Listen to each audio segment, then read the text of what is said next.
哎，各位听说了没啊？最近网上那个事儿哦，简直是雷死个人哦！这俄罗斯外交部那个扎哈罗娃那张嘴是真厉害啊，又丢了个大炸弹出来。这次哦可不是瞎说的，直接亮出了视频，说这个法国总统马克龙、英国首相斯塔默，还有这个德国的总理默茨这3个大佬，这一块坐火车去这个乌克兰那边。结果在这个火车上桌子上被人拍到了一个小小的白袋子，旁边呢还有一个白色的东西。这网友们都说，那玩意儿看着就像是吸可卡因的小勺子。Yeah. It's literally. We came through Germany. Yeah. And then we made it to France. Bedroom and Yeah, we got through the border. We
got to go through the right.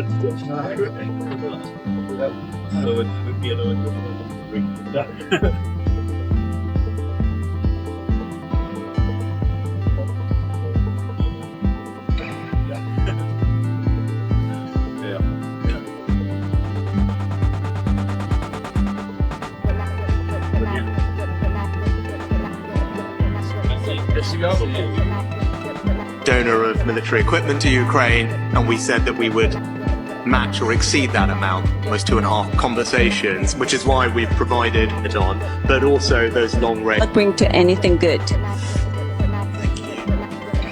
phase of the battle, and that's a very productive conversation that we're having today as well. Good.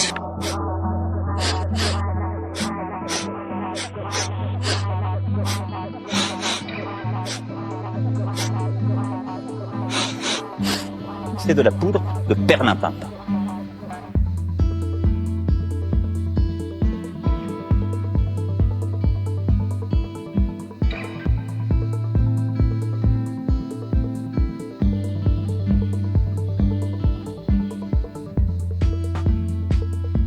«扎哈罗娃那嘴巴呢毒得很哦，直接就开骂，说这几个欧洲领导人都是瘾君子，还嘲笑人家说连记者来了都没想着赶紧这个藏好证据。哎，这话说的可真是够狠的。他还说啊，现在欧洲的命运啊，竟然掌握在一群瘾君子手里。哎呦，这话听着都让人心里发毛。更离谱的是啊，他还想起前2年啊，他问一个西方的外交官，说你怎么能给这个泽连斯基那种脑子不清醒的瘾君子送武器呢？听说啊，他吸这个可卡因都好几年了。哎，你猜人家大使怎么回？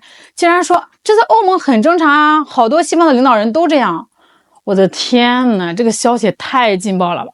话说回来啊，这火车上的事一爆出来，网上都炸开了锅啊！这网友们都乐疯了，各种评论啊，各种恶搞的图都搞出来了，这脑洞真是大的不行啊！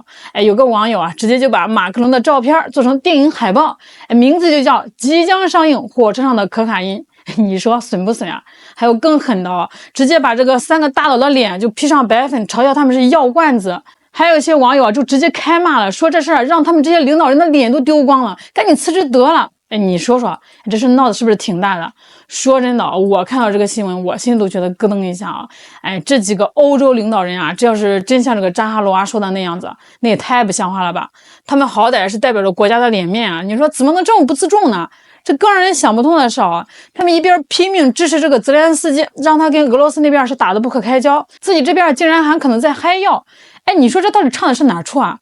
他们到底有没有把这个欧洲老百姓的死活放在心上啊？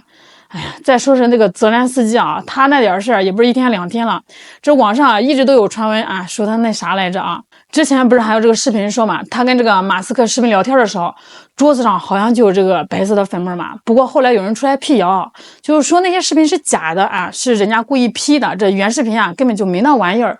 不过你虽然他自己是死活不承认啊，但是他说话那个劲儿啊，总让人觉得有点底气不足。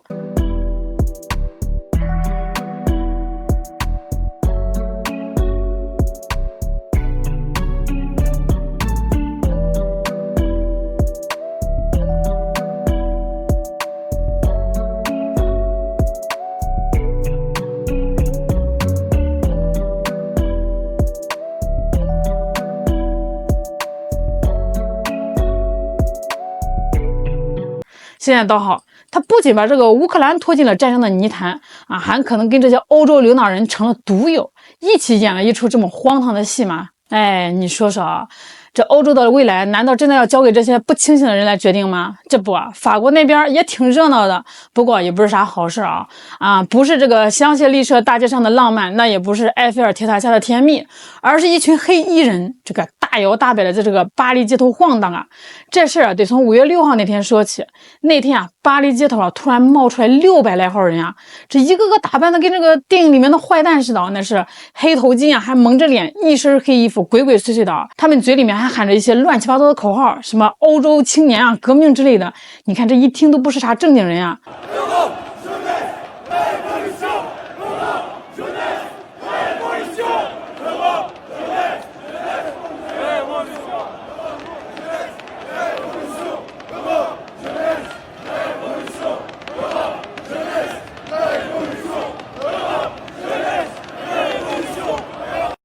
你猜这帮家伙是干啥的？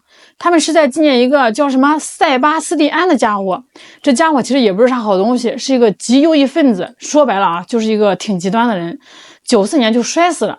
那更让人大跌眼镜的是啥？这次游行啊，竟然还得到了巴黎市政府的批准。警察叔叔他就在旁边溜达啊，就这么看着他们招摇过市。组织这次游行呢，是一个叫什么防御集团联合会的组织。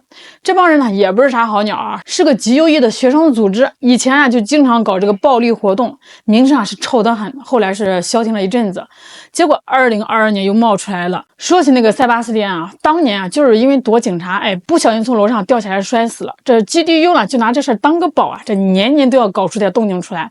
这事一出啊，法国社会立马就炸锅了。有个叫阿苏利内的议员就直接在网上开喷啊，质问这个内政部长，说怎么能让这些新纳粹分子在这个巴黎市中心游行？这不是侮辱死人，故意挑事吗？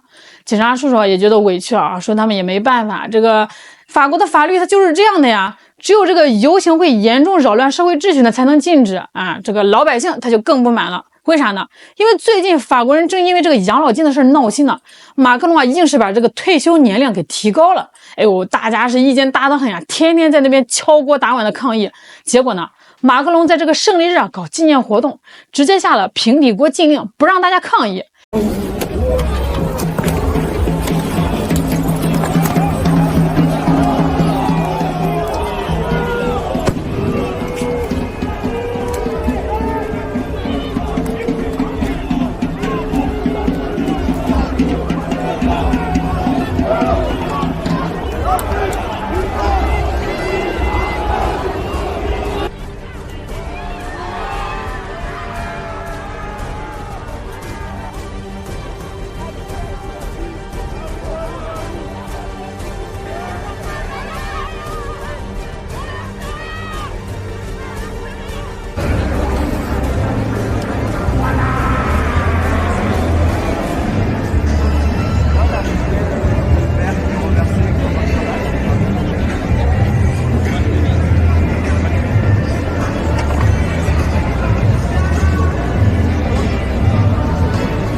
有个慈善机构就看不下去了，说那些极右翼分子在这个巴黎街头明目张胆的宣扬仇恨啊，屁事都没有。这老百姓敲锅抗议，怎么就被禁止了呢？这叫什么道理吗？这事啊，那真是让人觉得有点讽刺。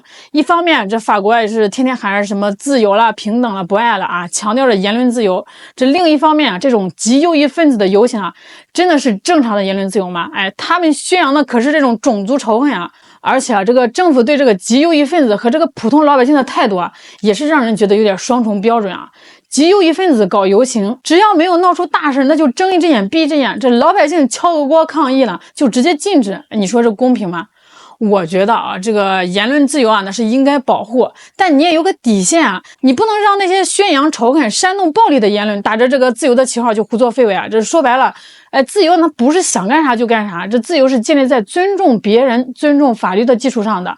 如果这个自由变成了胡来，那只会让这个社会越来越乱，你说是吧？说到底还是这个领导人不行。你看前面说的火车上都可能嗨起来这下面这群乱七八糟人还能在街上晃的，真的是上梁不正下梁歪啊！好了，今天就给大家唠到这儿，这事大家怎么看呢？欢迎留言评论我是小懒，记得订阅、点赞、关注感谢您的支持，咱们下回再见，感谢。